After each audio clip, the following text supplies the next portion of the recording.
നമസ്കാരം. Voters choice 2024 ഏവർക്കും സ്വാഗതം. ലോക്സഭാ തെരഞ്ഞെടുപ്പിലേക്ക് അടുക്കുമ്പോൾ കേരളത്തിൽ BJPയുടെ സാധ്യതകളും വെല്ലുവിളികളും ചർച്ച ചെയ്യുകയാണ് ഞങ്ങളിന്ന്. നമ്മോടൊപ്പം ചേരുന്നത് രാഷ്ട്രീയ നിരൂപകൻ advocate A. Jayashankar, Kerala Kaumudi associate എഡിറ്റർമാരായ ശങ്കർ ഹിമഗിരി, AR രാജീവ്. മൂന്ന് പേർക്കും ഈ ചർച്ചയിലേക്ക് സ്വാഗതം. അഡ്വക്കേറ്റ് ജയശങ്കർ, NDAക്ക് കേരളത്തിൽ ഇതുവരെ കാര്യമായ നേട്ടമൊന്നും ഉണ്ടാക്കാൻ സാധിച്ചിട്ടില്ല. ഈ തെരഞ്ഞെടുപ്പിൽ ഞങ്ങൾ അക്കൗണ്ട് തുറക്കും, ഈ തെരഞ്ഞെടുപ്പിൽ അക്കൗണ്ട് തുറക്കും എന്ന് അവർ പറയാൻ തുടങ്ങിയിട്ട് കാലമേറെയായി. ഇക്കുറി അവരുടെ അവകാശവാദം കേരളത്തിൽ നിന്ന് ജയിച്ചു വരുന്ന 3 കേന്ദ്ര ക്യാബിനറ്റ് മന്ത്രിമാർ എന്നുള്ള വാഗ്ദാനമൊക്കെയാണ് മുന്നോട്ട് വയ്ക്കുന്നത്. അല്ല, അതൊക്കെ എന്തുമാത്രം പ്രാവർത്തികമെന്ന് പറയാൻ പറ്റില്ല. NDA ആദ്യമായിട്ടും അവസാനമായിട്ടും ഒരു അക്കൗണ്ട് തുറന്നത് പാർലമെൻറ്റിലേക്ക് 2004 PC തോമസ് മൂവാറ്റുപുഴ മണ്ഡലത്തിൽ ജയിച്ചത് മാത്രമാണ്. അത് തന്നെ കുറച്ച് കഴിഞ്ഞപ്പോൾ ഹൈക്കോടതി അസ്ഥിരപ്പെടുത്തി. അതുകൊണ്ട് അദ്ദേഹത്തിന് അത് പൂർത്തീകരിക്കാൻ കഴിഞ്ഞില്ല. പിന്നെ നമുക്കറിയാവുന്ന പോലെ നേമത്ത് രാജഗോപാൽ നിയമസഭയ്ക്ക് ജയിച്ചതുമാണ്. അത് അന്നത്തെ ഒരു പ്രത്യേക സാഹചര്യത്തിൽ അങ്ങനെ സംഭവിച്ചു എന്ന് മാത്രമേ ഉള്ളൂ. പക്ഷേ ഇത്തവണത്തെ തെരഞ്ഞെടുപ്പിൻ്റെ ഒരു പ്രത്യേകത, കേന്ദ്രത്തിൽ വീണ്ടും BJPയുടെ നേതൃത്വത്തിലുള്ള NDA സർക്കാർ വരാൻ പോകുന്നു എന്നുള്ളത് ഏതാണ്ട് ഉറപ്പാണ്. അതിൽ വലിയ സംശയമുണ്ടെന്ന് തോന്നുന്നില്ല. നരേന്ദ്രമോദി മൂന്നാമതും വരുന്നു. അത് കേരളത്തിലടക്കം മറ്റെല്ലാ സംസ്ഥാനങ്ങളിലും വലിയ പ്രകമ്പനം സൃഷ്ടിക്കും. കേരളത്തിൽ പ്രത്യേകിച്ചും ഈ ന്യൂനപക്ഷ കേന്ദ്രീകൃതമായ ഒരു രാഷ്ട്രീയമുള്ളതുകൊണ്ട് സ്വാഭാവികമായിട്ടും ഉണ്ടാക്കും. അപ്പോൾ അതിന് വിപരീതമായ ഒരു വികാരം തീർച്ചയായിട്ടും ഉണ്ടാകും. അത് BJPയുടെ വോട്ട് ഷെയർ വർദ്ധിക്കുക എന്നുള്ളതാണ്. BJP ജയിക്കുന്നതിനേക്കാൾ ഉപരിയായിട്ട് ചില പ്രധാന മണ്ഡലങ്ങളിലെങ്കിലും അവരുടെ വോട്ടിൻ്റെ ശതമാനം നല്ലപോലെ വർദ്ധിക്കാനുള്ള സാധ്യതയുണ്ട്. പ്രധാനമായിട്ട് BJP ഫൈറ്റ് ചെയ്യുന്ന ചില മണ്ഡലങ്ങളുണ്ട്. ഒന്ന് തിരുവനന്തപുരം, പിന്നെ ആറ്റിങ്ങൽ, പത്തനംതിട്ട, അതുപോലെ മധ്യകേരളത്തിൽ തൃശ്ശൂർ, വടക്കൻ കേരളത്തിൽ കോഴിക്കോട്, പിന്നെ കാസർഗോഡ് അവരുടെ ചില ശക്തി കേന്ദ്രങ്ങളുണ്ട്. മഞ്ചേശ്വരം, കാസർഗോഡ് പോലെയാണ് അത്യുത്തര കേരളം. അപ്പോൾ ഇത്തരം സ്ഥലങ്ങളിൽ പ്രത്യേകിച്ചും വലിയ മത്സരം അവർ സംഘടിപ്പിക്കും എന്നുള്ള ഒരു ഉറപ്പാണ്. അവർ വിജയിക്കണമെന്ന് ആഗ്രഹിക്കുന്ന സീറ്റുകൾ ഒന്ന് തിരുവനന്തപുരമാണ്, പിന്നെ ഒന്ന് ആറ്റിങ്ങലാണ്, V. മുരളീധരൻ മത്സരിക്കുന്നു, പിന്നെ സുരേഷ് ഗോപി മത്സരിക്കുന്ന തൃശ്ശൂരാണ്. ഈ 3 മണ്ഡലങ്ങളിലും അവർ ജയിക്കാൻ വേണ്ടിയാണ് മത്സരിക്കുന്നത്. പക്ഷേ ഇതൊക്കെ എന്തുമാത്രം പ്രാവർത്തികമാകും എന്നുള്ളൊരു ചോദ്യമാണ്. പിന്നെ BJPയെ സംബന്ധിച്ചിടത്തോളം വേറൊരു വലിയ ഡ്രോബാക്ക് ഉള്ളത്, കേരളത്തിൻ്റെ രാഷ്ട്രീയം എന്ന് പറയുന്നത് 2 മുന്നണികളിലായിട്ടാണ്. ഇടതുമുന്നണി, ഐക്യമുന്നണി. ഈ 2 മുന്നണിയിലും അല്ലാതെ ഒരു പാർട്ടിക്ക് അല്ലെങ്കിൽ ഒരു വേറൊരു മുന്നണിക്ക് ജയിക്കുക എളുപ്പമല്ല. ഒരു 3ാം മുന്നണിക്ക് ഇവിടെ വലിയ പ്രസക്തിയില്ല എന്നുള്ളതാണ് ഇതിലെ ഏറ്റവും വലിയ പ്രശ്നം. അപ്പോൾ അത് മാത്രമല്ല, ഈ കേരളത്തിൽ ഏതാണ്ട് 45% ന്യൂനപക്ഷ സമുദായക്കാരുണ്ട്. അതിൽ തന്നെ 30% മുസ്ലിങ്ങളാണ്. ആ വിഭാഗത്തിൽ നിന്ന് ഒരു വോട്ട് പോലും BJPക്ക് ഇന്നത്തെ നിലയ്ക്ക് പ്രതീക്ഷിക്കാൻ പറ്റുകയില്ല. അതൊരു വലിയ പരാധീനതയാണ്. അപ്പോൾ മുസ്ലിങ്ങൾ ഏറ്റവും കുറവുള്ള മണ്ഡലങ്ങളിൽ മാത്രമേ ഇവർക്ക് വളരെ ശക്തമായ രീതിയിൽ എന്തെങ്കിലും മുന്നേറ്റം ഉണ്ടാക്കാൻ പറ്റുകയുള്ളൂ. അത് ഒരു സംഗതി. അതുകൂടാതെ മറ്റ് ഹിന്ദു വിഭാഗങ്ങളെ സംബന്ധിച്ചുള്ള ഹിന്ദുക്കളുടെ പ്രധാന പാർട്ടി എന്ന് പറയുന്നത് LDF ആണ്, CPM ആണ്. ഹിന്ദു വോട്ടുകൾ പ്രധാനമായിട്ട് CPM-ൽ കേന്ദ്രീകരിക്കപ്പെട്ടിരുന്നു. അതിൽ നിന്ന് എത്ര വോട്ട് ഇപ്പുറത്തേക്ക് പിടിച്ചു മാറ്റാൻ പറ്റും?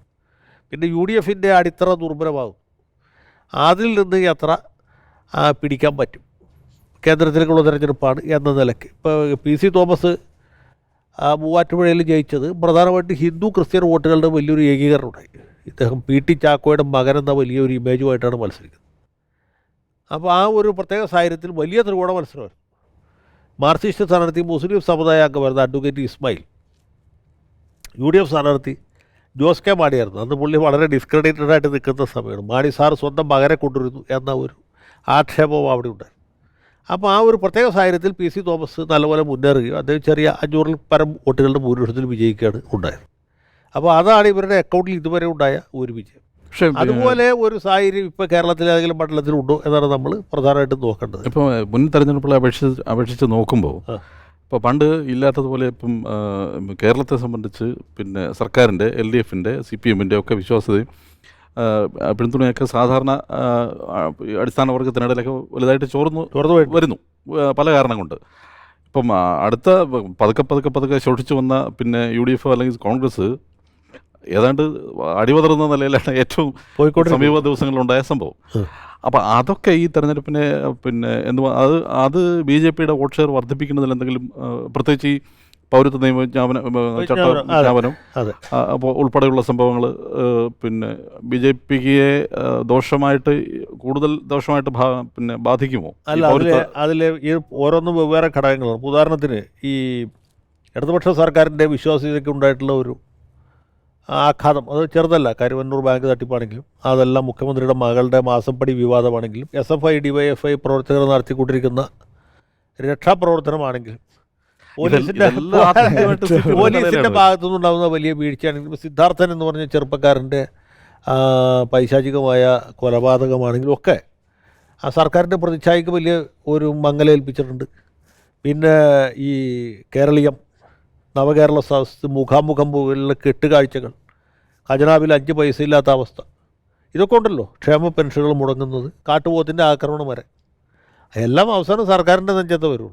ഇങ്ങനെയുള്ള ഒരുപാട് പ്രശ്നങ്ങൾ LDFനുണ്ട്. ഒരു വിപരീത വികാരമുണ്ട്. നമ്മൾ കോൺഗ്രസിനെ പറ്റിയുള്ള ചർച്ചയിൽ ആ കാര്യം പറഞ്ഞു. വികാരങ്ങൾ പക്ഷേ ഇങ്ങനെ ഒരു ഘടകം നിൽക്കുന്നു. അതിൽ നിന്ന് ആര് കൂടുതൽ ക്യാപിറ്റലൈസ് ചെയ്യുന്നുള്ളതാണ് ചോദ്യം.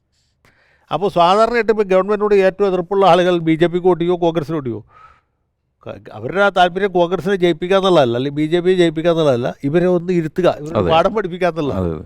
അപ്പോൾ സ്വാഭാവികമായിട്ട് ആളുകൾ കോൺഗ്രസിനെ പ്രിഫർ ചെയ്യും. അതും ഒരു ഘടകമാണ്. പിന്നെ BJPക്ക് ഒരു വലിയ അഡ്വാൻറ്റേജ് ഉണ്ട്. മോഡി എന്ന് പറഞ്ഞാൽ അതിശക്തനായ ഒരു നേതാവിൻ്റെ നേതൃത്വത്തിലാണ് അവർ തെരഞ്ഞെടുപ്പിൽ. ഇപ്പോൾ കേരളത്തിൽ പോലും മോഡിക്ക് ഒരുപാട് ആരാധകരുണ്ട്. മോഡിക്ക് മാത്രമേ ഇന്ത്യയെ പുരോഗതിയിലേക്ക് നയിക്കാൻ കഴിയുള്ളൂ എന്ന് വിശ്വസിക്കുന്ന ആളുകളുടെ വോട്ട് അവർക്ക് കിട്ടും. പിന്നെ ഈ BJPയുടെ വോട്ട് ബേസ് എന്ന് പറഞ്ഞാൽ പ്രധാനമായിട്ട് ഹിന്ദു വിഭാഗങ്ങളാണ്. അതിൽ നമ്മൾ ഒന്ന് പരിശോധിച്ച് കഴിഞ്ഞാൽ ഈ സവർണ ഹിന്ദു വിഭാഗങ്ങൾ നേരത്തെ തന്നെ BJPയോട് ആശയപരമായിട്ട് ചായ്വുള്ളവരാണ്. പണ്ട് കോൺഗ്രസിന് വോട്ട് ചെയ്തുകൊണ്ടിരുന്ന ഒരു വിഭാഗം, അവരിപ്പോൾ ആശയപരമായിട്ട് BJPയോട് ചായ്വുള്ള സവർണ വിഭാഗം. പിന്നെ അവർണ ഹിന്ദുക്കളുടെ ഇടയിൽ പ്രത്യേകിച്ച് വിശ്വകർമ്മ, ധീവര മുതലായ സമുദായങ്ങൾ BJPയോട് വല്ലാതെ നേരത്തെ തന്നെ ചായ്വ് പുലർത്തുന്നവരാണ്. BJPക്ക് പിടിച്ചു കയറാൻ പറ്റാത്ത ഒരു പ്രബല വിഭാഗം എന്ന് പറഞ്ഞാൽ ഈഴവ സമുദായമാണ്. പുലയരുടെ ഇടയിൽ പോലും അവർ കുറേ കൂടി വേറെ ഓടിച്ചിട്ടുണ്ട്. പക്ഷേ ഈഴവരുടെ ഇടയിലാണ് ഇവർക്ക് പിടികിട്ടായിരുന്നത്. അവിടെയാണ് ഈ BDJSൻ്റെ പ്രസക്തി. വെള്ളാപ്പള്ളി നടേശം BDJS ഉണ്ടാക്കിയപ്പോൾ അത് ഉണ്ടാക്കരുതെന്ന് പറഞ്ഞ ആളെ ഞാൻ അതിൻ്റെ സ്ഥാപക സമ്മേളനത്തിൽ എന്നെ വിളിച്ചിരുന്നു. ഞാൻ അദ്ദേഹത്തോടും അവിടേക്ക് ആളോടും പറഞ്ഞ ഒരു സംഘടന ഉണ്ടാക്കുന്ന അപകടമാണെന്ന് പറഞ്ഞത്. പക്ഷേ ആ ഒരു സംഘടന വന്നു കഴിഞ്ഞപ്പോൾ, ആ ഒരു രാഷ്ട്രീയ പാർട്ടി വന്നപ്പോൾ അതങ്ങനെ വലിയൊരു രാഷ്ട്രീയ പ്രസ്ഥാനമായിട്ട് മാറിയില്ലെങ്കിൽ പോലും അവർ ചെയ്തത് എന്താ അറിയാമോ, അത് ആ പ്രസ്ഥാനം ഉണ്ടാക്കിയൊരു മാറ്റം, അതുവരെ BJPക്ക് കടന്നു കയറാൻ പറ്റാതിരുന്ന ഒരു വിഭാഗത്തിലേക്ക് കൂടി ഇവർക്ക് എത്താൻ പറ്റി. BDJSൻ്റെ ഒരു കവർ ഉണ്ടായിരുന്നെങ്കിൽ പോലും BJP എന്നിപ്പോൾ ഈഴവ സമുദായത്തിലെ ഒരു വിഭാഗത്തിന് പണ്ട് മുതൽക്കേ കോൺഗ്രസിന് വോട്ട് ചെയ്തൊരു വിഭാഗം ഉണ്ടായിരുന്നു. ഈഴവരുടെ നമ്മൾ വെള്ളാപ്പള്ളി അടച്ചിട്ട് ഈഴവ ബ്രാഹ്മണർ എന്ന് പറയുന്ന ഒരു വിഭാഗം, അതിൽ വരേണ്യ വിഭാഗം അല്ലെങ്കിൽ കുറച്ച് സാമ്പത്തികമായിട്ട് മുൻകൈ ഉള്ളൊരു വിഭാഗം ഉണ്ടായിരുന്നു. ആ വിഭാഗം കോൺഗ്രസിനാണ് വോട്ട് ചെയ്തത്. ഒരു 10% വെച്ചു, അതിൽ 15% അവരെ BJPയിലേക്ക് കൊണ്ടുപോകാൻ കഴിയും. അതൊരു പ്രധാനപ്പെട്ട കാര്യമാണ്, ചെറിയ കാര്യമല്ല. തീർച്ചയായിട്ടും അത് നമ്മൾ കഴിഞ്ഞ 2016 ഇലക്ഷൻ നോക്കി കഴിഞ്ഞാൽ കൃത്യമാണ്. ആ BDJS വോട്ട് പിടിച്ച മണ്ഡലങ്ങൾ ഏറ്റുമാനൂർ, വൈക്കം, തൃപ്പൂണിത്തുറ, അതെ ഇത് കൂടുതലുള്ള ഭൂരിപക്ഷം, അതുപോലെ ചാലക്കുടി, കൊടുങ്ങല്ലൂർ, കയ്പമംഗലം, അതിനപ്പുറത്ത് നാട്ടിക, ഗുരുവായൂർ, മണലൂർ. ആ മണ്ഡലങ്ങൾ നോക്കിയാൽ മതി എങ്ങനെയാണ് അവരുടെ വോട്ടിലുണ്ടായ വോട്ട് ഷെയറിലുണ്ടായ വലിയ കുത്തനെയുള്ള ഉയർച്ച. ഇതുവരെ BJP നേതാക്കന്മാർ കേരളത്തിൽ അക്കൗണ്ട് തുറക്കുമെന്നേ പറഞ്ഞിട്ടുള്ളൂ. ഇപ്പം പ്രധാനമന്ത്രി മോഡി തന്നെ വളരെ വ്യക്തമായിട്ട് 2 സീറ്റുകൾ നേടുമെന്ന് പറഞ്ഞു. അത് അദ്ദേഹം ഉദ്ദേശിച്ചിരിക്കുന്ന ഏതാണ് എന്ന് വ്യക്തമാക്കിയിട്ടില്ലെങ്കിലും തൃശ്ശൂരും പത്തനംതിട്ടയും ആണെന്നാണ് അതിനകത്തുള്ള ആളുകൾ. കാരണം ഈ 2 സ്ഥലത്തും പ്രധാനമന്ത്രി വരികയും ചെയ്യുന്നു. അവർ പത്തനംതിട്ട നോക്കുന്നതെന്ന് പറഞ്ഞു കഴിഞ്ഞാൽ അവിടെ സവർണ ക്രിസ്ത്യാനികളുടെ ഇതും കഴിഞ്ഞ പ്രാവശ്യം സുരേന്ദ്രൻ പിടിച്ച വോട്ടും പിടിച്ചാൽ ജയിക്കാമെന്നാണ് അവരുടെ കണക്കൂട്ട്. തൃശ്ശൂർ വളരെ ടൈറ്റായ മത്സരമാണ്. അവസാനം ഒരു ക്ലൈമാക്സ് എങ്ങനെ വരുമെന്ന് ഫോട്ടോ ഫിനിഷിൽ വരേണ്ട ഒരു സാധനം എന്താണ്. അല്ല, അത് എനിക്ക് തോന്നുന്നു പത്തനംതിട്ടേക്കാളും തിരുവനന്തപുരത്താണ് കുറച്ചും കൂടി സാധ്യത. തിരുവനന്തപുരത്ത് ഇപ്പോൾ ശശി തരൂർ അതിശക്തനായ ഒരു സ്ഥാനാർത്ഥിയാണ്. പന്ന്യൻ രവീന്ദ്രനും മോശക്കാരനൊന്നും അല്ല. രാജീവ് ചന്ദ്രശേഖർ എന്ന സ്ഥാനാർത്ഥിയെ അവരിവിടെ ഫീൽഡ് ചെയ്തു എന്ന് മാത്രമല്ല, വളരെ സിസ്റ്റമാറ്റിക് ആയിട്ടുള്ള പ്രവർത്തനം നടത്തുന്നു. വലിയ തോതിൽ പണം ചെലവഴിക്കുന്നു. ഈ പണം എന്ന് പറഞ്ഞൊരു പ്രധാനപ്പെട്ട ഘടകമാണ്. ഈ രാജ്യത്തെ ഏറ്റവും സമ്പന്നമായ പാർട്ടി BJP ആണ്. BJPക്ക് വേറെ എന്തൊരു ക്ഷാമം ഉണ്ടെങ്കിലും പണത്തിന് ആ ഒരു ക്ഷാമമില്ല. പക്ഷേ ഈ ശശി തരൂരിനുള്ളൊരു അഡ്വാൻറ്റേജ് 15 വർഷമായിട്ട് ജയിക്കുന്നു. ഇവിടുത്തെ ഓരോ ഗ്രാസ് റൂട്ട് ലെവലും ആരൊക്കെ വർക്ക് ചെയ്യുന്നു ആരൊക്കെ വർക്ക് ചെയ്യുന്നില്ല നേരിട്ടറിയാം. പള്ളിക്കാരെ അറിയാം, പട്ടക്കാരെ അറിയാം, മുസ്ലിം പോക്കറ്റ്സിലുള്ള വ്യക്തികളെ അറിയാം. അപ്പോൾ അങ്ങനെ ഒരു അഡ്വാൻറ്റേജ് രാജീവ് ചന്ദ്രശേഖറിന് ആർജിക്കാൻ സാധ്യമല്ല. അതൊക്കെ ശരിയാണ് ഞാൻ പറഞ്ഞത്. പക്ഷെ അവർക്ക് പ്രതീക്ഷ വെച്ച് പുലർത്തുന്ന, തീർച്ചയായും അവർക്ക് മുന്നേറാൻ കഴിയും എന്നവർ പ്രതീക്ഷിക്കുന്ന, പിന്നെ തിരുവനന്തപുരത്തിൻ്റെ ഒരു നാഗരിക സ്വഭാവത്തിന് യോജിച്ച ഒരു സ്ഥാനാർത്ഥിയാണ്. കുമ്മനം രാജശേഖരനെക്കാളും രാജഗോപാലിനെക്കാളും. ഈ തിരുവനന്തപുരത്തെ പാർലമെന്റ് തിരഞ്ഞെടുപ്പിലെ ജയം നിശ്ചയിക്കുന്ന ഇവിടുത്തെ തീരപ്രദേശം, ഒന്ന് ലത്തീൻ കത്തോലിക്കര്, രണ്ട് നാടക സമുദായം. ഇവരുടെ വോട്ട് പരമ്പരാഗതമായിട്ടും കോൺഗ്രസിനാണ് കിട്ടുന്നത്. ഇത് എപ്പോൾ, കാരണം കഴിഞ്ഞ പ്രാവശ്യം പിന്നെ രാജഗോപാൽ 14,000 വോട്ടിന് ഭൂരിപക്ഷത്തിൽ നിന്നിട്ട് തീരപ്രദേശം എണ്ണിയപ്പോഴാണ് തീരെ അടിയിൽ പോയത്. അപ്പോൾ അതൊരു വളരെ അത് പ്രധാനപ്പെട്ട ഘടകമാണ്. ഞാൻ പറഞ്ഞത് ഈ നാഗരിക സ്വഭാവത്തിന് സ്വീകാര്യനായ ഒരു സ്ഥാനാർത്ഥി തന്നെയാണ്. അങ്ങനെ ഞാൻ പറഞ്ഞത് അതുപോലെ അത് പത്തനംതിട്ടയെ സംബന്ധിച്ചിടത്തോളം അവർക്ക് കുറച്ചുകൂടി സാധ്യത ഉണ്ടായിരുന്നു. ഒരു നല്ല ഒരു സിറിയൻ ക്രിസ്ത്യൻ സ്ഥാനാർത്ഥിയെ ഇൻട്രൊഡ്യൂസ് ചെയ്തിരുന്നെങ്കിൽ, ഇപ്പോൾ PC ജോർജ് അല്ല, അദ്ദേഹത്തിൻ്റെ മകനാണ് സ്ഥാനാർത്ഥി എന്ന് വിചാരിക്കുക, കുറച്ചും കൂടി ഒരു പ്രസൻറ്റബിൾ ഫേസ്. നേരെ മറിച്ച് AK ആന്റണിയുടെ മകൻ മത്സരിക്കുമ്പോൾ അത് ആളുകൾ കോൺഗ്രസ്സുകാർക്കോ BJPക്കാർക്കോ അങ്ങനെ പെട്ടെന്ന് ഉൾക്കൊള്ളാൻ പറ്റുന്ന ഒരു സ്ഥാനാർത്ഥിയല്ല. കാരണം കോൺഗ്രസ്സുകാരെ സംബന്ധിച്ചിടത്തോളം AK ആന്റണിയുടെ മകൻ എന്നുള്ളത് ഒരു ഡിസഡ്വാൻറ്റേജ് ആണ്. ഒരു നെഗറ്റീവ് ഇമ്പാക്റ്റ് ഉണ്ടാക്കുക. കാരണം AK ആന്റണിയെ പോലെ ഇത്ര നാൾ കോൺഗ്രസ് പാർട്ടി കെട്ടിപ്പടുക്കുന്നതിൽ വലിയ പങ്ക് വഹിച്ച ഒരു ആദർശധീരനായ, അല്ലേ, മോഹമുക്തനായ ഒരു കോൺഗ്രസ്സുകാരൻ്റെ മകൻ താൽക്കാലിക രാഷ്ട്രീയ നേട്ടത്തിന് വേണ്ടി ഇതിന്റെ വിപരീതമായ പാർട്ടിയിലേക്ക് പോകുന്നു. അത് ഒരു സാധാരണക്കാരന് ഉൾക്കൊള്ളാവുന്ന ഒരു കാര്യമല്ല. അത് BJP ലീഡർഷിപ്പിന് പറ്റിയ ഏറ്റവും വലിയ അബദ്ധമാണ് ഈ ചെറുപ്പക്കാരനെ അവിടെ സ്ഥാനാർത്ഥിയാക്കി നിർത്തിയത്. അതൊരു ഘടകം പത്തനംതിട്ടയിൽ. പിന്നെ അവർക്ക് ഒരു മേൽക്കൈ എല്ലാം നന്നായിട്ട് ഫീൽഡ് ചെയ്യാവുന്ന ഒരു ആലപ്പുഴയിലാണ്. ശോഭാ സുരേന്ദ്രൻ ഭയങ്കരമായിട്ട് ഇടിച്ചു കയറുന്ന ഒരു സ്ഥാനാർത്ഥി. അവരെ കുറച്ചുകൂടി നല്ലത് ആറ്റിങ്ങിൽ തന്നെ ഒന്നുകൂടി പരീക്ഷിക്കരുത്. അതായിരുന്നു സാധാരണക്കാരുടെ ഒരു പ്രതിനിധിയാണ്. ആറ്റിങ്ങൽ വി മുരളീധരൻ അവരുടെ നേതാവ്, വലിയ നേതാവ് എന്നുള്ള നിലയ്ക്കാണ് അദ്ദേഹം മത്സരിക്കുന്നത്. പക്ഷേ ശോഭയായിരുന്നു ഒന്നുകൂടി ഒരു ഇടിച്ചു കയറുന്ന സ്ഥാനാർത്ഥി എന്നുള്ള നിലയ്ക്ക്. അങ്ങനെയാണെങ്കിൽ തീവാർന്ന മത്സരം ഉണ്ടായത്. പൗരത്വ നിയമവിജ്ഞാപനം ഈ വലിയൊരു പ്രചരണ വിഷയമായിട്ട് പൗരത്വ നിയമ വിജ്ഞാപനം സത്യത്തിൽ അത് നമ്മുടെ നാട്ടിലെ ഈ മുസ്ലിം സംഘടനകളും മതേതര രാഷ്ട്രീയ പാർട്ടികളും ഇപ്പോൾ ഇതൊരു വിഷയമാക്കുന്നത് വലിയ അപകടത്തിലേക്ക്. എനിക്ക് തോന്നുന്നു അപകടമാണ്. ഇപ്പം എന്താ സംഭവിക്കണമെന്ന് വെച്ചാൽ ഈ മുസ്ലിം വോട്ടിന് വേണ്ടിയിട്ട് LDF UDF തമ്മിൽ മത്സരിക്കുന്നു എന്ന തോന്നൽ സാധാരണക്കാരുടെ ഇടയിൽ വരും. അപ്പോൾ എന്ത് പറ്റുമെന്ന് വെച്ചാൽ ഇതിന് വിപരീതമായൊരു ചിന്തയിലേക്ക് ആൾക്കാർ പോകും. ഹിന്ദുക്കളും പോകും, അതിനേക്കാൾ കൂടുതൽ ക്രിസ്ത്യാനികളും പോകും. ഇപ്പോൾ ഈ അടുത്ത കാലത്തുണ്ടായിട്ടുള്ള ഏറ്റവും വലിയ രാഷ്ട്രീയ മാറ്റം എന്ന് പറയുന്നത്, സാമൂഹ്യ മാറ്റം എന്ന് പറഞ്ഞാൽ ക്രൈസ്തവ വിഭാഗത്തിൽപ്പെട്ട ആളുകൾക്ക് മുസ്ലിങ്ങളോട് സമീപകാലത്ത് ഉണ്ടായിട്ടുള്ള വലിയ വൈരുദ്ധ്യങ്ങളും മുസ്ലിം ബലപേശൽ രാഷ്ട്രീയത്തോട് പണ്ടുണ്ടായിരുന്നില്ല. 2019 പാർലമെന്റ് തെരഞ്ഞെടുപ്പിൽ ഇങ്ങനെയല്ല, ഈ രണ്ട് ന്യൂനപക്ഷ സമുദായങ്ങളും ഒറ്റക്കെട്ടായിട്ടത്. ഇത്തവണ 2020 പഞ്ചായത്ത് തെരഞ്ഞെടുപ്പിലും 2021 അസംബ്ലി തെരഞ്ഞെടുപ്പിലും നമ്മൾ കണ്ട ഏറ്റവും വലിയ സവിശേഷത എന്ന് പറയുന്നത് ഈ ക്രിസ്ത്യൻ വോട്ടുകളുടെ വലിയ ഷിഫ്റ്റാണ്. അന്ന് ഷിഫ്റ്റ് ചെയ്തത് LDFിലേക്കാണ്. പക്ഷേ LDFിനുമായിട്ട് ഇവർക്ക് യോജിച്ചു പോകാൻ പറ്റുകയില്ല. അവരുടെ ക്രിസ്ത്യൻ രാഷ്ട്രീയം എന്ന് പറഞ്ഞാൽ എപ്പോഴും ഒരു LDF ആണ്, കമ്മ്യൂണിസ്റ്റാണ്, മാർക്സിസ്റ്റ്. സമീപഭാവിയിൽ ഇവരെ BJPയിലേക്ക് കൊണ്ടുവരാനാണ് BJP ലീഡർഷിപ്പ് ശ്രമിക്കുന്നത്. അതിനു വേണ്ടിയിട്ടാണ് അനിൽ ആന്റണിയെ കൊണ്ടുപോയത്. അതിനു വേണ്ടിയാണ് ടോം വടക്കനെ പോലെയുള്ള അന്യത ആരും കൈക്കൊള്ളാൻ കഴിയാത്ത ഒരു ആളെ പോലും അവർ ഏറ്റെടുത്തത്. വേറെ ഒരു പ്രശ്നമുള്ളത് ഈ പൗരത്വ ബില്ല്, രാമക്ഷേത്രം, ഇതൊക്കെയെന്ന് പറഞ്ഞാൽ ജനങ്ങളെ നേരിട്ട് ഭയങ്കരമായിട്ടും വിലക്കയറ്റം ഇതുപോലുള്ള പ്രശ്നങ്ങളിൽ നിന്ന് കംപ്ലീറ്റ് പിക്ചർ അങ്ങ് മാറും.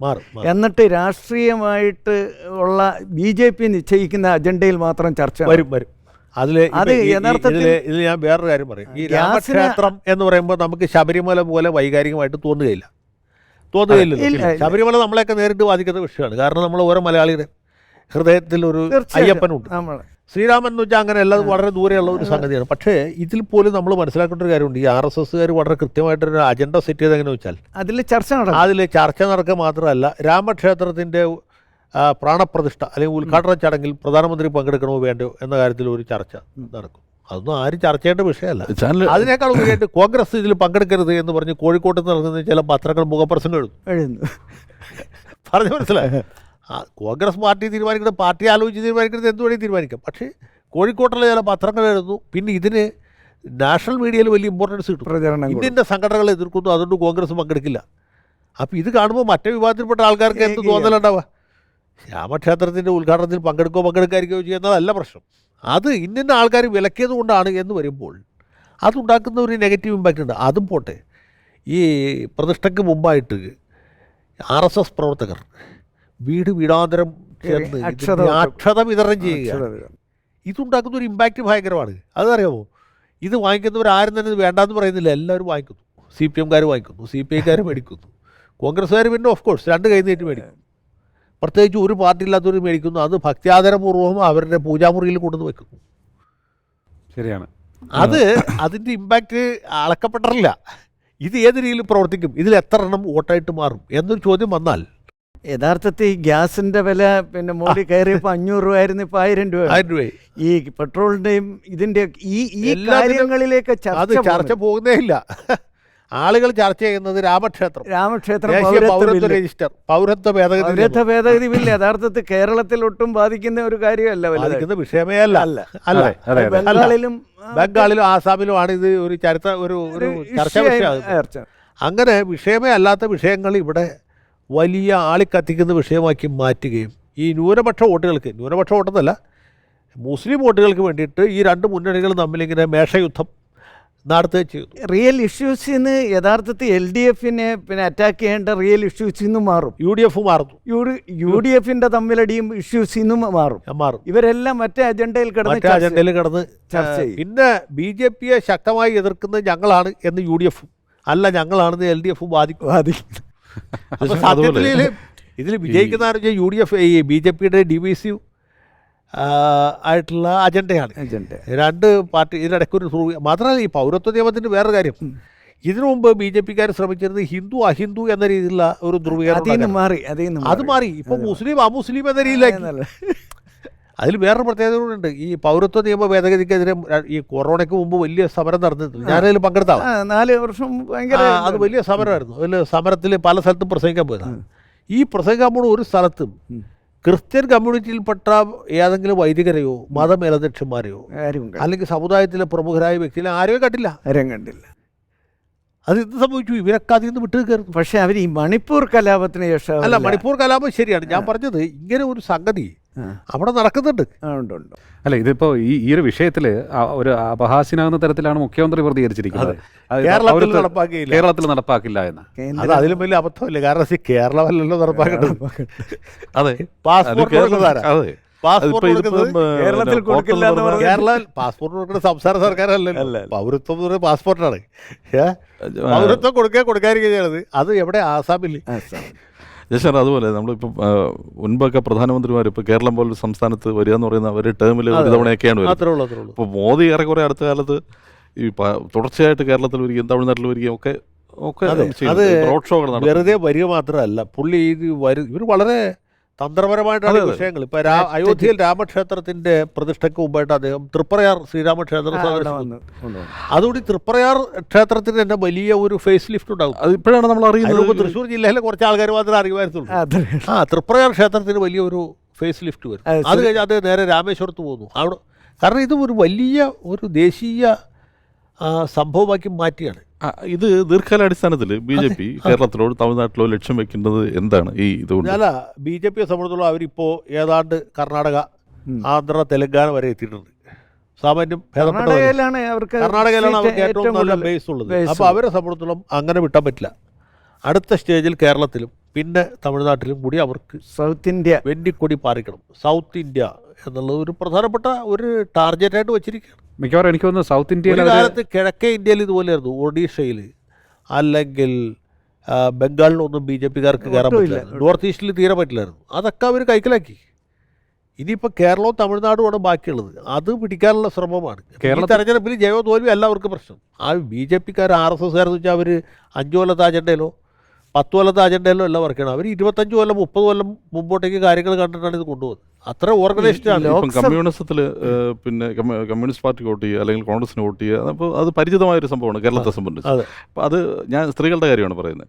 പക്ഷേ സമീപകാലത്ത് നടത്തിയ ചില സർവേകൾ സ്ത്രീകളുടെ വോട്ട് BJP-ക്ക് കൂടുതലായിട്ട് കിട്ടിത്തുടങ്ങുന്നു എന്ന് ഉള്ളൊരു ചില സർവേകളുണ്ട്. അപ്പോൾ അത് പിന്നെ തൃശ്ശൂർ പോലുള്ള സ്ഥലങ്ങളിൽ സ്ത്രീകളുടെ പിന്നെ റാലി സംഘടിപ്പിക്കുക. അപ്പോൾ സ്ത്രീകളുടെ വോട്ടുകളുടെ ഒരു സ്ഥിതി എങ്ങനെയാണ് കേരളത്തിൽ? യൂത്തും അല്ല, സ്ത്രീകളുടെ വോട്ട് BJP-യിലേക്ക് മാറുന്നുണ്ട്, നല്ലപോലെ മാറുന്നുണ്ട്. കാരണം എന്ന് വെച്ചാൽ ഈ ഒന്നാമത് നരേന്ദ്രമോദി എന്നുള്ളൊരു വലിയ വിഗ്രഹമാണ്, ദേശീയ വിഗ്രഹമായിട്ട് വളർന്നു കഴിഞ്ഞു. മോഡിക്ക് മാത്രമേ ഇന്ത്യയെ നയിക്കാൻ പറ്റുള്ളൂ എന്നൊരു തോന്നൽ അദ്ദേഹം ഒരു വെറും ഒരു രാഷ്ട്രീയ നേതാവല്ല, മാൻ ഓഫ് ഡെസ്റ്റിനി എന്നുള്ള ഒരു കൺസെപ്റ്റിലേക്ക് ആ നിലയിലേക്ക് എത്താനാണ് അദ്ദേഹം അതൊരു അദ്ദേഹത്തിന്റെ വലിയൊരു- ആരാധകർ ഒരു- ശ്രമിച്ചുകൊണ്ടിരിക്കുന്നത്. വലിയൊരു- അപ്പോൾ ആ ഒരു ചിന്താഗതി നമ്മുടെ നാട്ടിൽ പോലും പ്രബലമായിട്ട് ഇനിയിപ്പോൾ ബി ജെ പിയുടെ സാന്നിധ്യം തന്നെ ഇല്ലാതിരുന്ന തമിഴ്നാട് പോലുള്ള തമിഴ്നാട് സംസ്ഥാനത്ത് പോലുള്ള സംസ്ഥാനത്ത് അതെ ഈ പട്ടാളി അണ്ണാമലയെ മക്കൾ വെച്ചുകൊണ്ട് കക്ഷിയൊക്കെ ഇട്ട് അണ്ണാമലെ അണ്ണാമലയെ പോലെയുള്ള നേതാവ്. അപ്പൊ അതുപോലൊന്ന് പിന്നെ കേരളത്തിൽ വരുമോ? കേരളത്തിൽ പിന്നെ ഒരു ഗുണമുണ്ട്, ബി ജെ പി ഒരു കാരണവശാലും ജയിക്കാൻ സമ്മതിക്കാത്ത ഇവിടുത്തെ ബി ജെ പിയുടെ നേതാക്കന്മാർ തന്നെയാണ്. പണ്ഡിറ്റ് നെഹ്റു പണ്ട് കമ്മ്യൂണിസ്റ്റ് പാർട്ടിയെ പറ്റി പറഞ്ഞത്, കമ്മ്യൂണിസം ഒരു കാരണവശാലും ഗതി പിടിക്കരുതെന്ന് നിർബന്ധ ബുദ്ധിയുള്ള ഒരു കൂട്ടർ ഇന്ത്യയിൽ ഉണ്ടെങ്കിൽ അത് കമ്മ്യൂണിസ്റ്റ് പാർട്ടിയുടെ നേതാക്കന്മാരാണ്. ഇപ്പോഴല്ലോ 1952 പറഞ്ഞാൽ ഇത് പുറത്തേക്ക് അത് കേരളത്തിൽ ബി ജെ പിയെ സംബന്ധിച്ചുള്ളത് വളരെ ശരിയാണ്. ശരിയാണ്. ഇപ്പം CPM-ലും കോൺഗ്രസിലും ഉള്ളതുപോലെ അതിനേക്കാൾ അതിനേക്കാൾ അധികമായിട്ടുള്ള ബി ജെ പിക്ക് അകത്തതുണ്ട്. ഉണ്ട്. ഈ മോദിയുടെ പ്രഭാവം വളർത്തുന്നതിൽ നമ്മുടെ ദേശീയപാതകളുടെ വികസനമൊക്കെ വലിയ പങ്ക് വഹിച്ചിട്ടുണ്ട് രാജ്യത്തൊട്ടാകെ. അടിസ്ഥാന സൗകര്യ വികസനം എന്ന് പറയുന്നത് അത് ഏറ്റവും ഈ കഴിഞ്ഞ 5 കൊല്ലത്തിനിടയ്ക്കാണ് എല്ലാ കേരളം ഉൾപ്പെടെയുള്ള സംസ്ഥാനങ്ങളിലെ ദേശീയപാത വികസനവും പുതിയ പിന്നെ റോഡുകൾ, റെയിലുകൾ, ഇത് വലിയ തോതിലുള്ള സ്വാധീനം പറയുമ്പോൾ തന്നെ വികസനം എന്നുള്ളതൊരു ഈ 3 ലൈനിലാണ് ഇവരുടെ ആക്രമണം. ഒന്ന് അടിസ്ഥാന സൗകര്യ വികസനം, ഡെവലപ്മെൻറ്റ് എന്ന് പറയുന്ന സാധനം. ഇന്ത്യ വലിയ സാമ്പത്തിക ശക്തിയായിട്ട് മാറുന്നു. 5ാമത്തെ സാമ്പത്തിക ശക്തിയാണ്, 3ാമത്തെ സൈനിക ശക്തിയാണ് എന്ന് പുള്ളി ദിവസവും പറയുന്നു. എൻ്റെ ഭരണം കഴിയുമ്പോൾ 5 കൊല്ലം കഴിയുമ്പോഴത്തേക്ക് ഇന്ത്യ 3ാമത്തെ സാമ്പത്തിക ശക്തിയായിട്ട് മാറും. നമുക്കിത് വിശ്വസിക്കാനേ മാർഗുള്ളൂ. പിന്നെ സൈനിക ശക്തിയാണ് ഇന്ത്യ. ചൈനയാവട്ടെ പാകിസ്ഥാനാവട്ടെ നമ്മുടെ ഇതിന് മേലിൽ വരില്ല, വന്ന് അവൻ്റെ പണി തീരും. അത് ഇടയ്ക്കിടയ്ക്ക് മോദി അത് ഇടയ്ക്കിടയ്ക്ക് പുള്ളി അഭ്യാസം കാണിക്കുകയും ചെയ്യും. പറഞ്ഞാൽ പോരാ, അത് ആളുകൾക്ക് ബോധ്യപ്പെടുത്തും. അതെ, പുള്ളി അവിടെ പോവുകയും ചെയ്യുന്നു. പുള്ളി സിയാച്ചിൽ പോവും, ദീപാവലിക്ക് അവിടെ പോവും, അല്ലെങ്കിൽ നേഫയിൽ പോവും. ഇതൊക്കെ പുള്ളിയുടെ ചില ട്രിക്കുകളാണ്. 3ാമത്തത് ഏറ്റവും പ്രധാനം ഹിന്ദുത്വ അജണ്ട. അതിൻ്റെ ഭാഗമായിട്ടാണ് കാശ്മീരിൻ്റെ പ്രത്യേക പദവി റദ്ദാക്കിയത്, രാമക്ഷേത്രം പണിയിച്ചത്, ഇപ്പോൾ പൗരത്വ നിയമം തിടുക്കപ്പെട്ട് നടപ്പാക്കുന്നത്, ഇനി വരാൻ പോകുന്നത് ഇതിനേക്കാൾ മോശപ്പെട്ട ഏക സിവിൽ കോഡാണ്. അത് തെരഞ്ഞെടുപ്പ് കഴിഞ്ഞിട്ട്. അപ്പം ഇതെപ്പോഴും മാത്രമല്ല ഞങ്ങൾ പറയുന്നതെല്ലാം നടപ്പാക്കും എന്നുള്ള ഒരു അതെ നടപ്പാക്കുന്നതേ പറയുള്ളൂ, പറയുന്നത് നടപ്പാക്കും. വേറൊരു കാര്യം നമ്മൾ ശ്രദ്ധിക്കേണ്ടത്, BJP അവരുടെ വീക്ക് പോയിന്റ്സ് എല്ലാം വർക്കൗട്ട് ചെയ്ത് നികത്തിക്കൊണ്ടിരിക്കുകയാണ്. നേരെ മറിച്ച് ഓപ്പോസിഷനെ തകർത്തുകൊണ്ടിരിക്കുകയാണ്. അവരുടെ കൃത്യമായ മർമ്മത്തിട്ട് കുത്താനും സാധിക്കുന്നു. ഇപ്പോൾ പത്മജ വേണുഗോപാലും പാർട്ടി മാറിയത് കേരളത്തെ സംബന്ധിച്ച് നമുക്കറിയാം. പത്മജയുടെയും ഭർത്താവിൻ്റെ വോട്ടേ മാറുന്നുള്ളൂ. പക്ഷേ അതൊരു ദേശീയ തലത്തിൽ ഒരു ചർച്ചാ വിഷയമാക്കാൻ സാധിച്ചു. കെ കരുണാകരൻ എന്ന് പറഞ്ഞാൽ 4 തവണ മുഖ്യമന്ത്രി, അയാളുടെ മകൾ 1 ഫൈൻ മോർണിംഗിൽ BJP-യിലേക്ക് പോയി. മനസ്സിലായി, അങ്ങനെ ഒരു ചർച്ച ഉണ്ടാക്കും. ശരി, പക്ഷെ മുരളീധരൻ പറഞ്ഞത് ഈ പത്മജ കൊണ്ടുപോയതുകൊണ്ട് BJP-ക്ക് കാൽ കാശിന്റെ ഗുണമില്ല എന്ന് പറഞ്ഞത് അത് ഇല്ലാതെ നമുക്കറിയാം. ഇല്ലാന്നുള്ള ശരിയാണ്. പക്ഷേ BJP-ക്ക് ഗുണമില്ല. പക്ഷെ അത് കോൺഗ്രസിന് ദോഷമാണ്. കെ കരുണാകരൻ്റെ മകൾ BJP-യിലേക്ക് പോയി എന്ന് പറയുമ്പോൾ കോൺഗ്രസ്സുകാരുടെ ഒരു അത് തന്നെയല്ലേ BJP ലക്ഷ്യം വെച്ചത്. അതാണ് ലക്ഷ്യം വെച്ചത്. കേന്ദ്രത്തിൽ BJP അധികാരമുറപ്പിക്കുന്നു എന്ന അഭിപ്രായ സർവേകൾ പുറത്തു വരുമ്പോൾ കേരളത്തിലെ BJP-യുടെ സാധ്യതകളാണ് നമ്മൾ ഇന്നിവിടെ ചർച്ച ചെയ്തത്. BJP-യുടെ വോട്ട് വിഹിതം കേരളത്തിലും കൂടും എന്ന് തന്നെയാണ് പൊതുവായ അഭിപ്രായം. എന്തായാലും വരും ദിവസങ്ങളിൽ ഈ ചർച്ചകൾ ചൂടുപിടിക്കുമെന്നുള്ള കാര്യത്തിൽ യാതൊരു സംശയവുമില്ല. ഇന്ന് ഈ ചർച്ചയിൽ പങ്കെടുത്ത അഡ്വക്കേറ്റ് A. ജയശങ്കർ, ഒപ്പം തന്നെ കേരള കൗമുദി അസോസിയേറ്റ് എഡിറ്റർമാരായ ശങ്കർ ഹിമഗിരി, AR രാജീവ്, എല്ലാവർക്കും നന്ദി അറിയിക്കുന്നു. നമസ്കാരം.